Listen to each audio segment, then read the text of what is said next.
On today's episode, I cover the Pacers' loss to the Houston Rockets last night, the things I liked, what I didn't like, what cost us this game. Then I dive into what players really stood out in this game, and then one thing that really surprised me. And then I want to end this on some Bennedict Mathurin talk before the trade deadline. All coming up next on the Pacer Pulse podcast.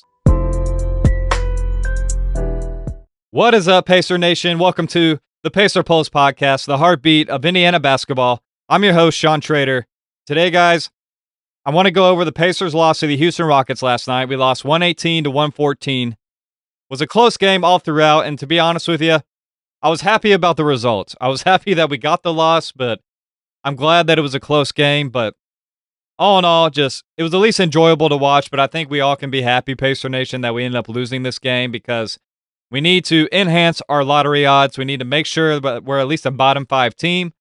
I know how the odds are now. It's not guaranteed, but still, you want to maximize your chance to get the highest pick possible. So I was happy with the result. So I did say I want to talk about things I liked and didn't like. That is one thing I did like about this game, is that we did end up losing, but I also like that it was also close. I like that it was in a competitive game. Yes, they didn't have Kevin Durant, but we kept it close. And it was very interesting for pretty much the entire game. So it's kind of one of those win-win losses where it was competitive, yet we got the loss. So it really was a win-win in that regard. And then one thing that I did see too was that the fact that we went back to Jay Huff in the starting lineup tonight. We didn't go with the small ball lineup, probably because of Şengün, but that didn't really do much because Şengün had like 40 points this game, maybe like 15 rebounds, something like that. But he was a monster this game, guys. Nobody could slow him down. And actually, Isaiah Jackson played a lot more than Jay Huff in this game because matchup-wise and versatility-wise, it just made more sense and he was playing better. But we did go away from the small ball lineup. We moved Jarris Walker back to the bench, and we still had Johnny Furphy starting, which I'm going to say is maybe a little up for grabs right now because Furphy hasn't really been playing too well lately, and I'm not sure. Obviously, depending on what happens at the trade deadline, maybe Mathurin gets back into the starting lineup, or maybe they go back to Walker at the 3, or they just keep riding out with Furphy and let him develop. But Furphy didn't get a ton of minutes this game because he did struggle a little bit in this game. And it's a tough matchup. A lot of these guys have good size. So does Furphy, but he doesn't have the same strength as a lot of these guys like Tari Eason, Jabari Smith. Just some of those guys that maybe outmatch him a little bit. But I do want to say the things that really cost us in this game, guys, I'm going to go ahead and start with the second quarter where we get outscored. I think it was 39 to 28 or something like that in the second quarter. So this kind of been, 39 to 28. So this has been a problem of ours all year long, guys, where we usually have one quarter that really just puts a nail in the coffin that we can't ever really come back from. And we actually won the rest of the quarters. Oh, wait, we didn't win the fourth quarter. We won the third quarter, and then we lost the fourth. But that second quarter really set the tone and difference because when we get outscored by 11 points in one quarter, it's kind of hard to come back from. You don't have much margin for error. So I would say that's one of the issues that cost us this game. And then the rebounding battle, of course. Houston's very well known for the offensive rebounding. In this game, they beat us on the offensive rebounds 19 to 7. So they had that many more extra chance points and opportunities to score. And then rebounding wise, guys, 56 to 33. They beat us in that regard. Just when you're getting that many more possessions, or it just sets up a lot of other different things for a team, right? When you're getting the defensive rebound, you're able to kind of just get out and transition a little more. And they did have, so we even had 26 points off turnovers, guys. So we scored a lot off of that, and we had way less turnovers than them, but just the fact that they out-rebounded us, offensive rebounding in that second quarter really killed us. And then I would just say the fouling, too. Even Rick Carlisle said this, where we just could not keep from fouling these guys. And it just really, we didn't even have, let me see. Yeah, we had 27 fouls to their 17. So we really had a hard time staying in front of these guys, containing them, and just keeping them from the basket. And I think that really just kind of told the story of this game. I don't think I need to dive into it any further than that. It was really just like those factors that really cost us this game. And like I said, it was a close game throughout pretty much. And even with some guys underperforming, and you weren't really getting the best out of some of them, it's just, sometimes it's just the way it goes, guys. We need to be more aggressive on the offensive rebounds. We need to be better at rebounding in general. And I know that's because we don't really have somebody in the middle that is a great rebounder. Jay Huff is not a great rebounder. Yes, I know one guy is not going to he's not going to be the big difference. But when you have somebody that at least is going to be in there and block out, holding guys back a little bit from even getting rebounds, even if they're not getting the rebound every time, that helps a lot too. It helps other guys get in better positions. And just as a team, we need to focus more on that. And that's something we've really struggled with this entire year. I mean, I don't think anybody in Pacer Nation is surprised to hear that. And then just the fact that we did take care of good care of the ball was a good sign. And just the fouling, guys. We got to defend without fouling. That's one of the biggest things he could do in the NBA, and just that really cost us in this game. So I would say those are my big takeaways as to what cost us this game. And just, I wanted to dive into some player spotlighting here real quick. So I would say the best player in this game, in my personal opinion, was Benn Mathurin. And I'm not trying to say that as like a homer because I am a big fan of Benn Mathurin, but he had an incredible game off the bench tonight, guys. And he actually led the team in minutes this game. He had 34 minutes. Siakam and Nesmith were the next closest at 33. So the fact that he played 34 minutes off the bench really spoke to how impactful he was being this entire game. I mean, he finished the game with 25 points, 4 rebounds, 5 assists, 0 turnovers, guys. So, and he was 9 of 10 from the free throw line.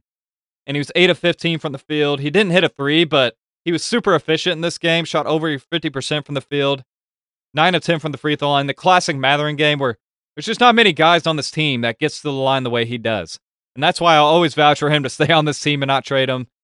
I get there's a lot more to it than just that in terms of basketball sense and just play, but I will defend it to the day I die until he gets traded. At least that I do not want to trade Mathurin because of games like this where you see he's been hindered by injuries, and he even talked about it post-game a little bit where it's hard to get back into that rhythm of like being with those injuries and just he doesn't want to come back and throw what the team's been doing well off either. So he definitely has that mindset about the team. But I thought he played great tonight. I really did. And it really showed because Rick trusted him throughout this entire game. And he really helped keep us in it pretty much. Him and Siakam. Siakam finished with 27 points, 4 rebounds, 5 assists. I mean, he had 3 turnovers though. But he was 12 of 21, 2 of 3 from 3. Just another classic dominant Siakam game. Pretty much him and Mathurin both really carried the team. But the thing I really want to highlight with Mathurin too, he was moving the ball so well this game. He was getting it. It wasn't like as sticky with him at times. He was moving it. He was keeping the ball flowing. Like I said, 5 assists to 0 turnovers. That had to be his best like assist to turnover ratio game this entire year. And that's like something that I thought was very encouraging. And really the last few games since he's been back, he's been better with his assist and just moving the ball a lot more. It's not sticking. And I know he's made important strides in that regard, and Ricky has even highlighted that where he's making important developmental progress in that regard of moving the ball, trying to like pass guys open, not maybe pass guys opens more, but getting the better reads off of like his dribbles or drives and different things like that. He's definitely made improvements, even if it's not always the prettiest at times, but he has made a ton of improvement in that regard compared to where he was when he came into the NBA. So I think it's nice that like Rick's been pointing that out and realized it too. And I thought defensively he did pretty well. He had a few plays where he stopped Tari Eason from getting to the rim at times, and just obviously he has like his bad defensive lapses. That's Mathurin. He's still got a lot of room to grow in that term, like on that side of the court. But I was very impressed with what he did just all around in the game tonight. Like I said, Siakam, the steady force. First game after being named an All-Star, comes out, drops 27, 4, and 5. I mean, there's not much you can really say about Siakam. He's just consistently good throughout this entire season. I don't know what else I can really say about him. And then Nesmith I wanted to highlight too, because he did shoot well this game. He had 17 points, 6 rebounds, but he's 6 of 13, 3 of 7 from 3. So his shooting has slowly come back along compared to like what it was for a good stretch there where he could not hit anything, couldn't throw the ball in the ocean for a while there. And then Jarris Walker had a pretty decent game off the bench, 12 points, 4 rebounds. Just he had the best plus minus on the team too. So defensively, I thought he was pretty good. He didn't have any turnovers too, but only 1 assist. But I just thought he was scoring well, and just he continues to build on his strong play as of late. In my personal opinion, I still think he's going to get traded at some point. I don't think it might not be this year, honestly, at this deadline, but I could see it in the offseason. If he continues to play well, ups his trade value a little more, maybe we decide to keep him.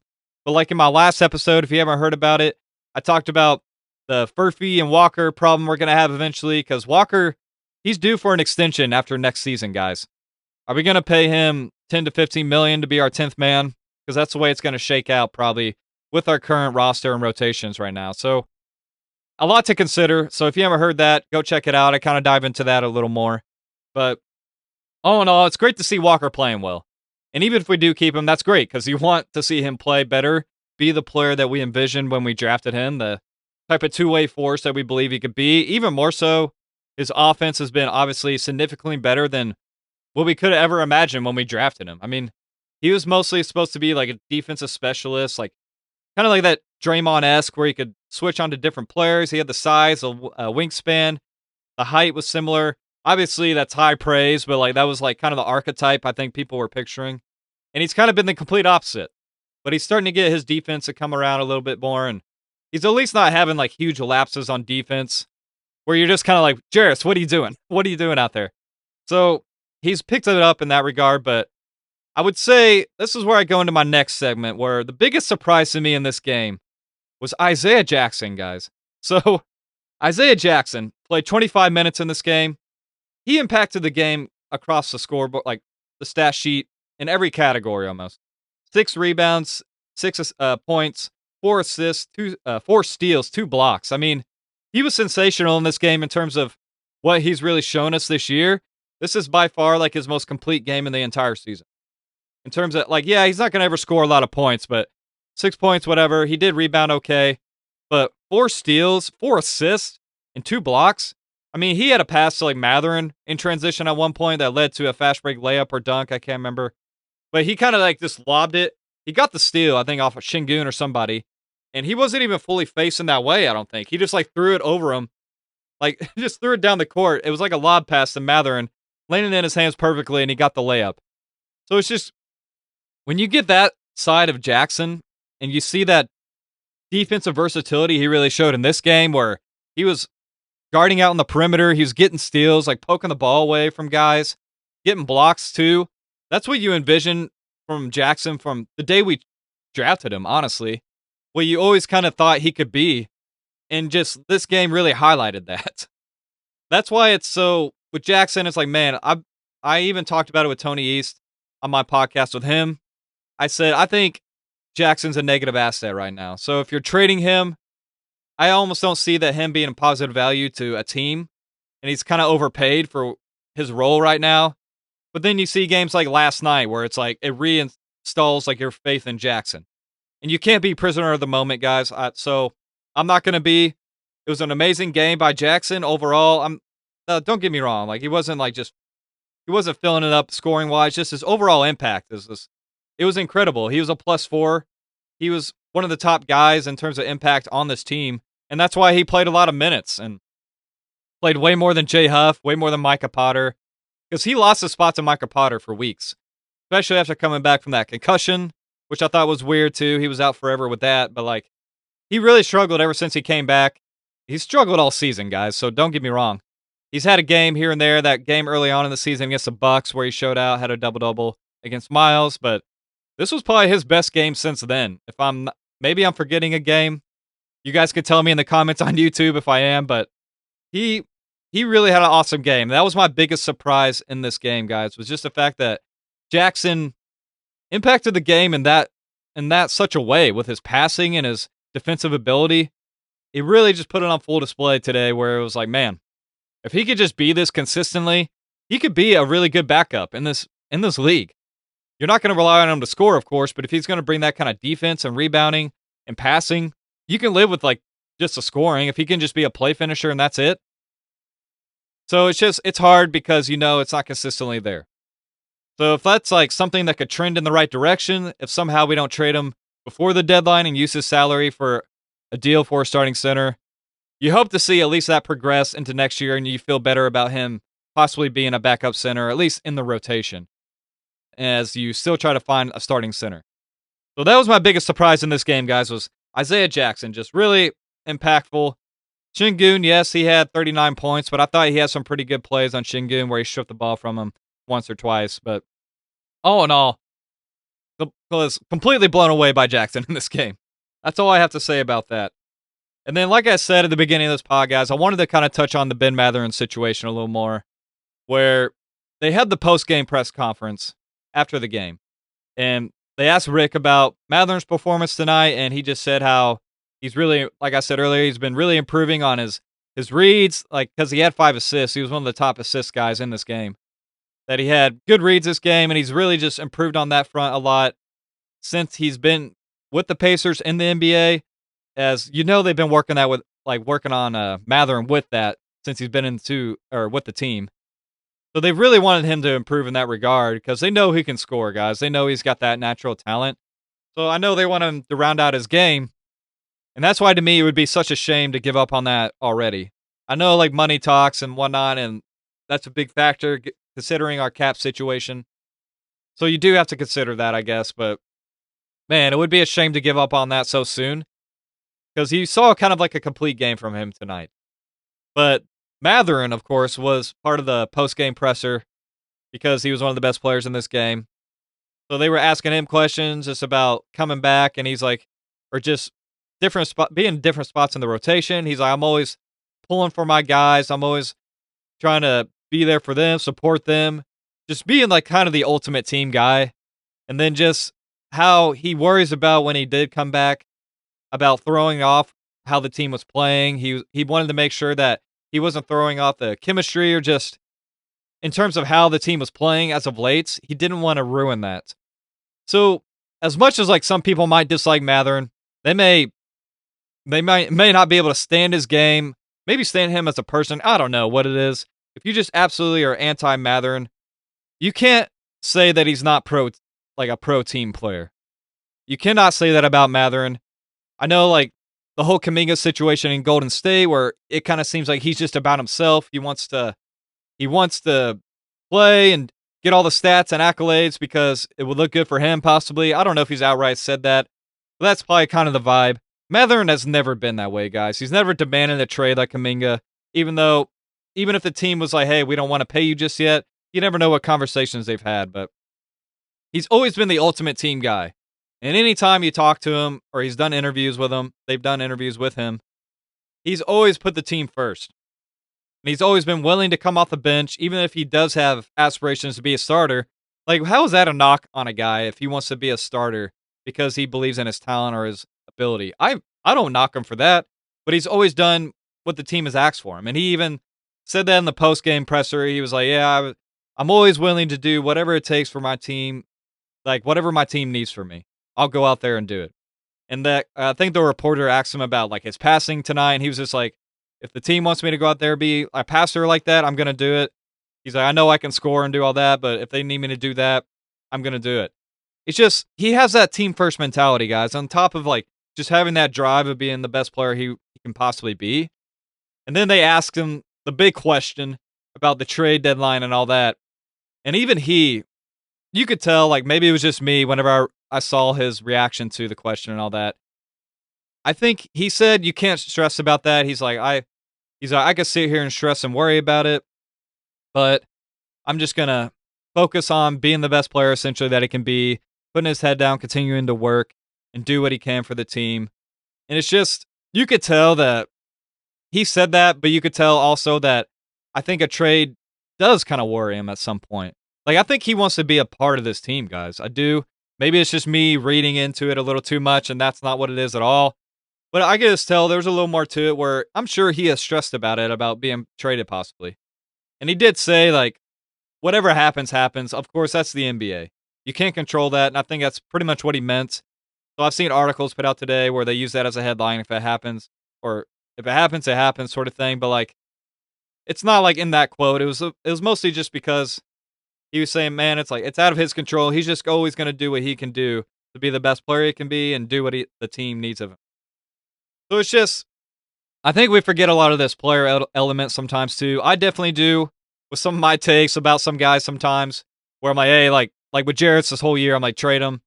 I get it. Like maybe it would be a better opportunity for him too. That's like what I think. But these guys are human as well. I mean, it kind of reminded me of that with Mathurin here, where it's like, you may not like Mathurin, you may not be a fan of his game, but this does affect him personally if he gets traded. And you don't know Mather. Maybe he wants to be in Indiana and he wants to stay in Indiana. And if Indiana doesn't want him, then what can he really do about that? And maybe he has aspirations for himself to be a starter, and he should have those aspirations. So it's just, I wanted to touch on that a little bit, guys, because there is a human side of this as well that I think we all forget about. I definitely do, because I do trade packages all the time. So I'm like throwing Jarris Walker in trades because I do think he's a tradable guy at some point. Isaiah Jackson, different guys like that, which I know they know it's part of the business and whatnot too. That's a whole thing with it as well. But I do think that's an important thing to kind of remember and keep in mind. So it's just something I wanted to like touch on briefly. And I do think that I still believe it'd be a mistake to trade him, guys. I know we have pretty much a Utah game tonight, and then the trade deadline happens. So are we possibly going to see Mathurin play his last game in Utah? And if he doesn't play, does that signal that he's probably going to be traded?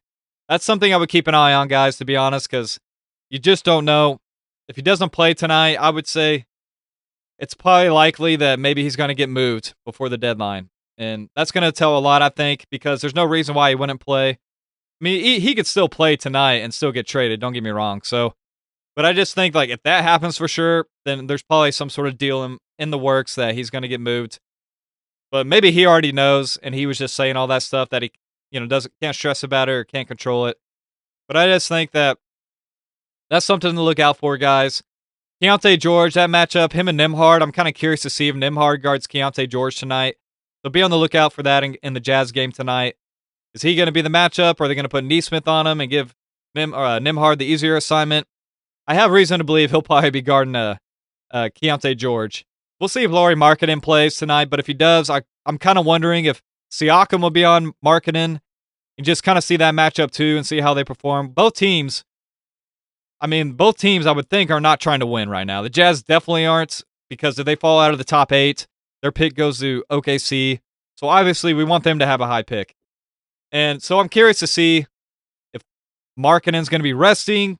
Who else is going to be resting for them? Are we going to rest Siakam now since he got voted an All-Star? Maybe we give him a little break here and we start to kind of lean into that as the rest of the season unfolds. I think that's something to pay attention to as well, guys. So just keep a lookout on the trade market right now. I mean, any day, who knows what could happen. Maybe nothing happens. Maybe we make such a small move that people will be surprised, like, wow, that's all we did. I could see that as well.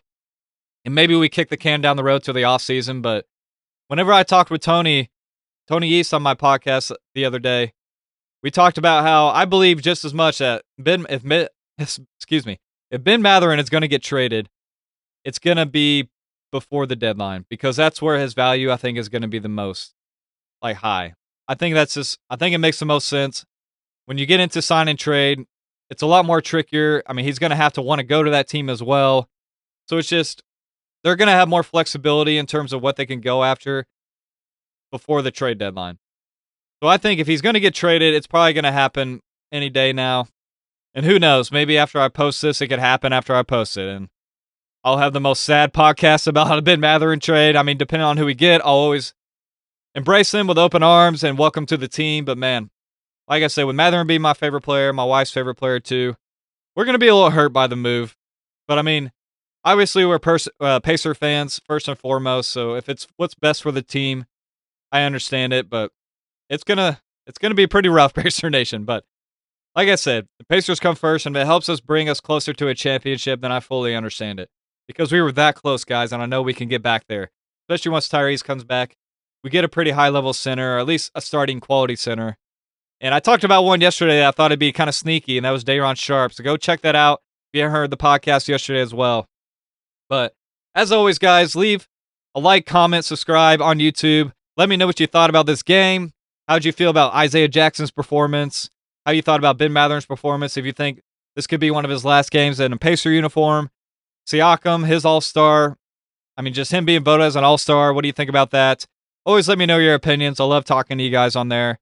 And as always, please leave a 5-star review on Apple Podcasts and Spotify. And if you have, it means a world to me. But it just would mean a lot. It helps the podcast grow, and it lets me be able to grow this platform and be able to create just such a great Pacers community that I want to build with this podcast, and just hopefully into other ventures as it grows moving forward. But I can't thank you guys enough, Pacer Nation, and I will talk to you soon.